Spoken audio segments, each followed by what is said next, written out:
Hello guys இன்னைக்கு நம்ம பார்க்க போறது டூம் ரைடர் கிங்ங்கிற மானோ சீரிஸோட எபிசோட் 3. சோ நம்ம ரொம்ப பேசாம வீடியோக்குள்ள போயிரலாம். எடுத்த உடனே அந்த பார்க் பைத்தியக்காரா இருக்காங்க, அவங்க அக்காவோட ஆர்ட் கேலரியை காட்டுறாங்க. அங்க அந்த அக்கா பிரசிடென்ட் அப்படின்னு சொல்லிட்டு ஒருத்தங்கிட்ட போன் பேசிக்கிட்டு இருக்காங்க. அவன் குட்ஸ் எப்ப வந்து சேரும் அப்படின்னு சொல்லிட்டு கேட்க, அதுக்கு இவங்க அது கொஞ்சம் லேட் ஆகும், யாரும் நம்மள வாட்ச் பண்ற மாதிரி இருக்கு மிஸ்டர் பிரசிடென்ட் அப்படின்ற மணிக்கு சொன்னதும் அவன் கெட்ட வார்த்தையில கேவலங்கலமா கழுவி ஊத்த ஆரம்பிக்கிறான். அதெல்லாம் கேட்டவ சரி நான் வண்டி ஆட்டிக்கிட்டே காலை கட் பண்ணிடுறா. காலை கட் பண்ண அடுத்த செகண்ட் அவனை கண்ணா பின்னாடி கேவலங்கலமா கத்த ஆரம்பிக்கா. அப்படி அவ ஆசை அவனை கழுவி ஊத்திக்கிட்டு இருக்கே அந்த இடத்துக்கு பார்க் வரான். அவனை பார்த்தவ புத்தா ஸ்டாச்சுவை கண்டுபிடிச்சிட்டே அப்படின்னு சொல்லிட்டு கேட்க, அவன் மூஞ்சி முகரையெல்லாம் பேந்து கிடக்கு, கையில லாக்கப் போட்டுருக்கு. அதை பார்த்தவங்க உனக்கு என்னடா ஆச்சு அப்படின்னு சொல்லிட்டு கேட்க, அவன் எல்லா விஷயத்தையும் கண்டுபிடிச்சிட்டாக்கா அப்படின்னு சொல்லிட்டு காலில் விழுந்துருதான். நீ என்னத்த மீன் பண்ற அப்படின்னு சொல்லிட்டு அவங்க வரைச்சு போய் பார்க்க, அந்த பார்க் பக்கத்துல நின்றுட்டு இருந்தா நம்ம ஹீரோவோட பிரதர் டிடெக்டிவ் அண்ணாத்த பேச ஆரம்பிக்காரு. நீங்க ட்ரக்ஸ் டிஸ்ட்ரிபியூட் பண்றீங்க அப்படின்னு சொல்லிட்டு எங்களுக்கு ஒரு துப்பு கிடைச்சிருக்கு, அதை விசாரிக்கிறதுக்காக தான் இந்த இடத்துக்கு வந்திருக்கோம் அப்படின்னு சொல்லிட்டு அவர் சொன்னதும் அதை கேட்ட அந்த அக்கா, என்ன பேசிக்கிட்டு இருக்கீங்க, ட்ரக்ஸ்னா எனக்கு என்னன்னு கூட தெரியாது, ஒன்லி நாங்க இந்த இடத்துல ஆர்ட்டை மட்டும் தான் செல் பண்றோம் அண்ட் ஒழுங்கா டாக்ஸ் கூட பே பண்ணிக்கிட்டு இருக்கோம், எங்கள மாதிரி ஒரு சிட்டிசன் மேல எப்படி உங்களால இப்படிப்பட்ட ஒரு குற்றச்சாட்டை வைக்க முடியுது அப்படின்னு சொல்லிட்டு அந்த அக்கா மூச்சு பிடிக்க பேச, நம்ம டிடெக்டிவ் ஒன்னத்தை ரொம்பலாம் ஸ்டீன் பண்ணாம ஏன்பா கிரிமினல்ஸ் எல்லாரும் ஒரே புராணத்தை பாடுறீங்க, எங்க கிட்ட எவிடன்ஸும் இருக்கு அப்படின்னு சொல்லிட்டு நம்ம ஹீரோ கொடுத்த லிக்விட் ட்ரக்க காட்டுறாரு. அதை கேட்ட அக்கா மூஞ்சில பேச்சு இல்ல, மறுபடியும் நம்ம டிடெக்டிவ் பேச ஆரம்பிக்காரு. உங்களோட மிச்ச குட்ஸ் எல்லாம் வேர் ஹவுஸ்ல தானே இருக்கு கரெக்டா அப்படின்னு சொல்லிட்டு கேட்க, அக்கா மனசுக்குள்ள எப்படி இவனுக்கு எல்லா விஷயமும் தெரிஞ்சு, ஆனாலும் எனக்கு ஒரு கவலையும் இல்ல, வேர் ஹவுஸ்ல ஒவ்வொரு ரூம்லயும் ஒவ்வொரு பாஸ்போர்ட் போட்டு வச்சிருக்கேன், ஒரு பயலாலையும் கிராக் பண்ணி உள்ள போக முடியாதுல அப்படின்னு சொல்லி நினைச்சிட்டு நம்ம டிடெக்டிவ் பார்த்து, ஏப்பாயே ஒருத்தங்களை அக்யூஸ் பண்றதா இருந்தா ஒரு வாலிடான எவிடன்ஸ் வச்சுக்கிட்டு அக்யூஸ் பண்ணுங்க, அண்ட் நீங்க என்னத்த பத்தி பேசுறீங்கன்னு கூட எனக்கு தெரியல, அப்புறம் நீங்க போலீஸாவே இருந்தாலும் என்னோட பிசினஸ்ல தலையிடுறதுக்கு உங்களுக்கு அனுமதி கிடையாது அப்படின்னு சொல்லி அவ கான்பிடன்ஸ் லெவல பூஸ்ட் பண்ணி பேசிக்கிட்டு இருக்க. அதெல்லாம் பொறுமையா கேட்டுட்டு இருந்த நம்ம brother detective walkie talkie on பண்றாரு. அதுல ஒரு போலீஸ் ஆபீசர், இந்த வேர் ஹவுஸ்ல எக்கச்சக்கமான ட்ரக்ஸ் இருக்கு, அது எல்லாத்தையும் நாங்க பறிமுதல் செஞ்சுட்டோம் அப்படின்னு சொல்ல, அவ்வளவுதான் அக்கா கையில லாக்கப்ப போட்டு கூட்டு போறாங்க. அவ உட்கார்ந்து கதறிக்கிட்டு இருக்கா, எப்படிடா கண்டுபிடிச்சிக்க அங்க இருக்கிற டோர் எல்லாம் ஓபன் பண்ண முடியாதடா, ஒவ்வொன்றுக்கு வித்தியாசமான பாஸ்போர்ட் செக்யூரிட்டி கோல்லாம் போட்டு வச்சிருந்தேன், ஒண்ணு கூட எனக்கு ஞாபகம் இல்ல, எப்படிடா நீங்க கண்டுபிடிச்சீங்க அப்படின்னு சொல்லிட்டு அவ கதற. அதை கேட்ட நம்ம பிரதர் டிடெக்டிவ், ஏமா நீ சொன்னதெல்லாம் உண்மைதான், ஆனா எங்களுக்கு ஒரு இன்சைட் மேன் ஹெல்ப் பண்ண, அவனால தான் இதெல்லாத்தையும் கண்டுபிடிக்க முடிஞ்சு அப்படின்னு அவர் சொல்ல, கொஞ்ச நேரத்துக்கு முன்னாடி என்ன நடந்துச்சுன்னு சொல்லிட்டு காட்டுறாங்க. நம்ம ஹீரோ போலீஸுக்கு ஹெல்ப் பண்றதுக்காக அந்த வேர் ஹவுஸ்க்கு அவங்க கூட போயிருக்கான். அங்க ஒரு ஆபீசர் இந்த டோரை ஓபன் பண்ண முடியலப்பா அப்படின்னு சொல்லிட்டு ஹெல்ப் கேட்க, நம்ம ஹீரோ போயிட்டு கோடை போட்டு ஓபன் பண்ணி விடுறா. அதை பார்த்து அவர், உனக்கு இந்த இடத்துல இருக்கிற எல்லா செக்யூரிட்டி கோடும் தெரியுமா அப்படின்னு சொல்லிட்டு கேட்க,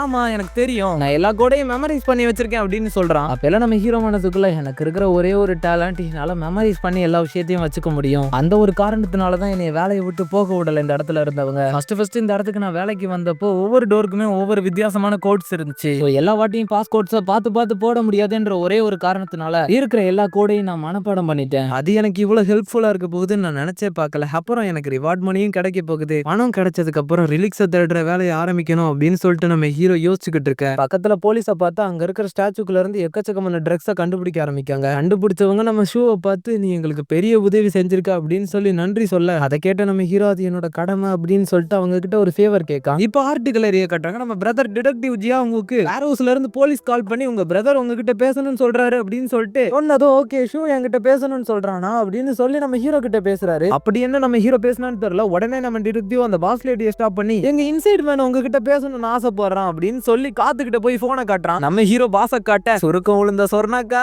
எப்படி இருக்கீங்க, கண்டிப்பா நல்லா இருப்பீங்க நம்புறேன், அப்புறம் என்ன நீங்க கொஞ்சம் ஒழுங்கா ட்ரீட் பண்ணிருக்கலாம், சப்போஸ் நீங்க ஜெயில இருந்து வெளியே வந்து புதுசா ஏதாச்சும் ஒரு பிசினஸ் ஸ்டார்ட் பண்ணீங்கன்னா வேலை பாக்குறவங்களுக்கு ஒழுங்கா சம்பளம் கொடுக்க பாருங்க அப்படின்னு நம்ம ஹீரோ சொன்னதா. அதை கேட்டாவ அந்த வாய்ஸ், டே ஷூ என் சோழியை முடிச்சு விட்டுட்டா, இதெல்லாம் நீ தான் பண்ணியா அப்படின்னு சொல்லி அவன் நம்ம ஹீரோவை கண்ணா பின்னான்னு கழுவி ஊத்த, நம்ம ஹீரோ பொலைட்டா ஜெயில் லைஃபை என்ஜாய் பண்ணுங்க அப்படின்னு சொல்லி காலை கட் பண்ணிருதா. இப்போ அப்படியே நைட் டைம்ல காட்டுறாங்க. நம்ம ஹீரோ அவனோட அபார்ட்மெண்ட்டுக்கு நடந்து போய்கிட்டு இருக்கான். அப்பெல்லாம் அவனோட பிரதர் கிட்ட இருந்து ஒரு மெசேஜ், உன்னோட ரிவார்ட் மணி $1,00,000 கூடிய சீக்கிரம் உனக்கு கிடைச்சிரும், அதை ஒரே அடியா செலவு பண்ணாம சேர்த்து வச்சு உனக்கு தேவைப்படுறப்ப யூஸ் பண்ணு அப்படின்னு அவர் போட்டிருந்த மெசேஜை பார்த்த நம்ம ஹீரோ, அவர் என்னை நினைச்சு ரொம்பவும் கவலைப்படுறாரு, ஆனா இதுக்கு மேல அவருக்கு அந்த கஷ்டம் வேண்டாம், எனக்கு தேவைப்படுற பணம் கிடைச்சிருச்சு, இதுக்கு மேல நான் டூம்ஸை கண்டுபிடிக்கிற வேலையை மட்டும் பார்த்தா போதும், ஆல்சோ இந்த ரிலீக்கெல்லாம் கண்டுபிடிக்கிறதுக்கு முன்னாடி அந்த டீ காஜூனை பத்தின விஷயங்களை சேகரிக்கணும் அப்படின்னு அந்த விஷயத்தை யோசிச்சுக்கிட்டே நம்ம ஹீரோனோட வீட்டுக்கு நடந்து வந்து பார்த்தா, அவன் வீடு இருந்த இடத்துல ஒரு டூம் அப்பியர் ஆயிருக்கு. எப்படி என் அபார்ட்மெண்ட் இருந்த இடத்துல இந்த மாதிரி ஒரு டூம் அப்பியர் ஆயிருக்கு அப்படின்னு சொல்லிட்டு நம்ம ஹீரோ கிட்ட போய் பார்க்கலாம்னு சொல்லிட்டு போகல. அந்த இடத்துல இருந்த மக்கள் கோவத்திலையும் வருத்தத்திலையும் பயத்திலையும் கத்திக்கிட்டு இருக்காங்க. ஏன்னா திடீர்னு இந்த மாதிரி ஒரு டூம் அப்பியர் ஆச்சுன்னா அவங்களால என்ன பண்ண முடியும், அதனாலதான் இந்த மணிக்கு நடக்குது. அண்ட் நம்ம ஹீரோக்கு இப்ப ஞாபகம் வந்துருது, போன லைஃப்ல நம்ம ஹீரோ அவனோட வேர் ஹவுஸ்ல ஒர்க் பண்ணிக்கிட்டு இருக்கல, அவனோட ரூம்மேட் கால் பண்ணி சொல்லியிருப்பான் நம்மளோட வீடை காணும் அப்படின்னு சொல்லி. அந்த டைம்ல நம்ம ஹீரோ அந்த பார்க்குக்கு ஒர்க் பண்ணிக்கிட்டு இருந்ததுனால நம்ம ஹீரோவால அந்த இடத்துக்கு போயிருக்க முடியாது. வேலையை முடிச்சுட்டு வீட்டுக்கு வீட்டுக்கு வந்து பார்த்தா வீடே நார்மலா இருந்திருக்கும். ஸோ நம்ம ஹீரோவும் அதை பெருசா கண்டுக்கல. இதுதான் போன லைஃப்ல நடந்த விஷயம். ஸோ நம்ம ஹீரோக்கு புரிஞ்சு போயிருது இப்ப யாரோ ஒரு ஆள் இந்த டூமை கிளியர் பண்ண போறாங்க. ஆனா அது யாரு அப்படின்னு சொல்லிட்டு சுத்தி முத்தி பாத்துக்கிட்டு இருக்கான். கண்டிப்பா இந்த ரிலிக்கு நான் யாரையும் அடைய விட போறது இல்ல, இந்த ரிலிக்கு என்னோடது அப்படின்னு சொல்லிட்டு நம்ம ஹீரோ நடந்து போய்கிட்டு இருக்கல. யாரோ ஒரு ஆள் என்னை சுற்றாதீங்க சுற்றாதீங்க அப்படின்னு சொல்லி பயத்துல கத்துற மணிக்கு சவுண்ட் கேக்குது. அது யாருன்னு சொல்லிட்டு நம்ம ஹீரோ போய் பார்த்தா அது நம்ம ஹீரோட ரூம்மேட் ஆங் ஹியான் கிம்.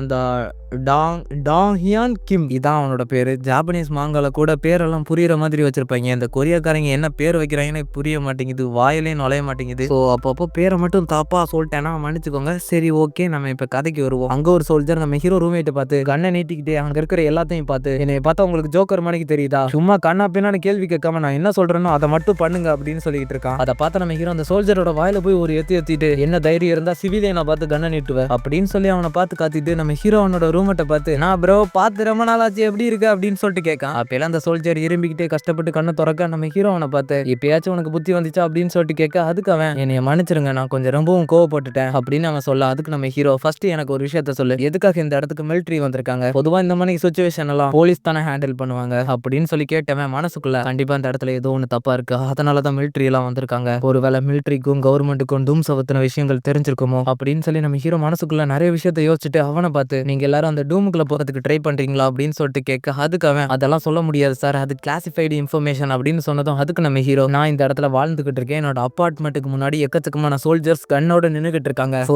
எனக்கு இப்போ இங்க என்ன நடக்குன்ற விஷயம் தெரிஞ்சாகணும், அப்புறம் நீ பண்ண பெரிய தப்ப நீ மறந்துட்டேன்னு நினைக்கிறேன், சிவிலியன்ஸை பார்த்து கண்ணை நீட்டி அவங்கள மிரட்டின விஷயத்த மட்டும் நான் உன்னோட ஹையர் அத்தாரிட்டிட்ட சொன்னேன்னா சுச்சுவேஷன் இன்னும் மோசமாகும், அது உனக்கு தேவைதானா அப்படின்னு சொன்னதும் அவனுக்கு பயமாயிருது. நம்ம ஹீரோ ரொம்ப சிம்பிளா கேட்கறான், எனக்கு தேவைலாம் ஜஸ்ட் இன்ஃபர்மேஷன் மட்டும்தான், எனக்கு இங்க என்ன நடக்குன்ற விஷயம் தெரிஞ்சிருச்சுன்னா நான் அமைதியா போயிட போறேன் அப்படின்னு நம்ம ஹீரோ சொன்னதோ அவன் சொல்ல ஆரம்பிக்கும், அந்த டூம் மேல நாங்க பாம்பை கட்டி அந்த டூமை உடச்சு உள்ள என்ன இருக்குன்ற விஷயத்த பார்க்க போறோம், கண்டிப்பா சிவிலியன்ஸ் யாருக்கும் எதுவும் ஆகாம நாங்க பார்த்துப்போம், சோ அதை பத்தி நீங்க கவலைப்பட வேண்டாம் அப்படின்னு அவர் சொன்னதோ அதை கேட்டு நம்ம ஹீரோ டூம்ஸ் எல்லாம் வெடிக்க வச்சு ஓபன் பண்றதுக்கு வாய்ப்பே கிடையாது அப்படின்னு சொல்லி யோசிச்சுக்கிட்டு நின்னுகிட்டு இருக்க. அதை பார்த்து அந்த சோல்ஜர் நம்ம ஹீரோ ஏதோ வில்லங்கமா திங்க் பண்றேன்னு நினைச்சுக்கிட்டு அப்புறம் இந்த இடத்த ரிசர்ச் பண்றதுக்காக ஃபாரின் எக்ஸ்பர்ட்ஸும் வந்திருக்காங்க, சோ நீங்க இதை பத்தி கவலைப்படாதீங்க அப்படின்னு சொன்னதும் நம்ம ஹீரோக்கு தேவையான பாயிண்ட் கிடைச்சிருச்சு. ஓ ஃபாரின் எக்ஸ்பர்ட்ஸா, ரைட், எனக்கு இப்ப புரிஞ்சிருச்சு அப்படின்னு சொல்லி நினைச்சிட்டு அவரை பார்த்து ரொம்ப நன்றி இந்த விஷயத்த சொன்னதுக்கு, இதுக்கு மேல என்னால கொஞ்சம் நிம்மதியா இருக்க முடியும், நீங்க உங்க வேலையை பாருங்க அப்படின்னு சொல்லிட்டு அந்த இடத்த விட்டு கிளம்புறான். அந்த ஹீரோ ரூம்மேட் நம்ம ஹீரோ வர்றதை பார்த்துட்டு அவர் என்ன சொன்னாரு அப்படின்னு சொல்லிட்டு கேட்க அதுவா இந்த இடத்த விட்டு நகரக்கூடாதுன்னு சொன்னாரு அப்படின்னு சொல்லிட்டு நம்ம ஹீரோ அந்த இடத்த விட்டு கிளம்புறான். அதை கேட்டாவன் இன்னைக்கு இவன் ரொம்ப வியர்டா நடந்துக்கிறான் அப்படி சொல்லி